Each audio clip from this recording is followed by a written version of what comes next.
savez qu'un des problèmes que j'ai traité à plusieurs reprises, c'est le rapport entre l'un et le multiple. Et alors, souvent j'ai laissé entendre qu'on passait du multiple au 1 et que le 1 ne pouvait pas être premier. Mais en même temps, force est constaté qu'au niveau, par exemple, des réformes, il peut y avoir une personne qui est seule contre tous, hein, et qui va imposer progressivement son point de vue à l'ensemble. C'est le domaine c'est ce qu'on appelle les leaders, les chercheurs, les réformateurs, qui sont forcément extrêmement minoritaires au départ, et qui vont progressivement, ou non d'ailleurs, s'ils échouent, contaminer, imprégner en tout cas, une population beaucoup plus large. Donc dans ce sens-là, le 1 va féconder le multiple, c'est une évidence. L'élite est beaucoup plus minoritaire que la masse. Donc c'est le 1, l'élite c'est le 1 quelque part, enfin d'une certaine manière. L'unicité, en tout cas c'est le petit nombre, c'est l'oligarchie si on veut, qui va féconder un ensemble beaucoup plus large. Et en même temps, il y a un autre discours qui veut qu'en effet, ce soit le multiple qui choisisse le 1. Comme par exemple dans le cas des élections présidentielles. On a la masse qui fait apparaître, qui fait émerger le 1. Donc dans certains cas, c'est le 1 qui imprègne la masse, dans d'autres cas, c'est la masse qui va faire émerger le 1. Comment résoudre cette espèce d'aporie cognitive, etc.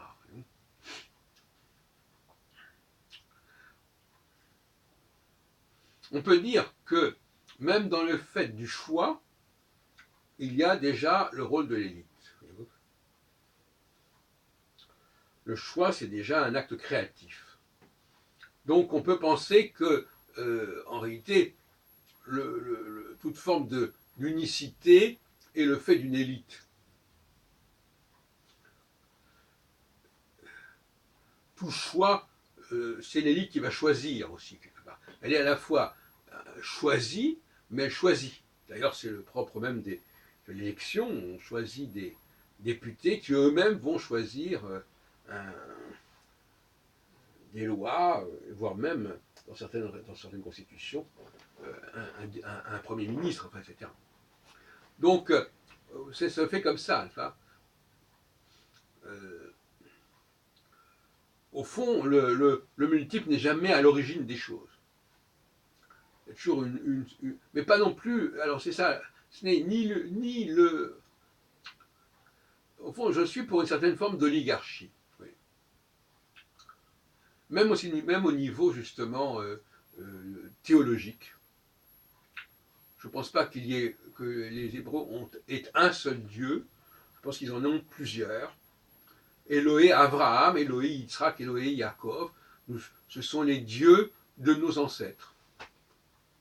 Donc ce n'est ni le Dieu unique, ni un nombre infini de possibilités, c'est un certain bouquet de dieux, un certain ensemble de dieux, parmi bien d'autres, qui se constituent. Comme une élite ne s'organise pas autour d'un seul personnage, c'est une certaine population, peu nombreuse, qui dirige et qui mène les choses.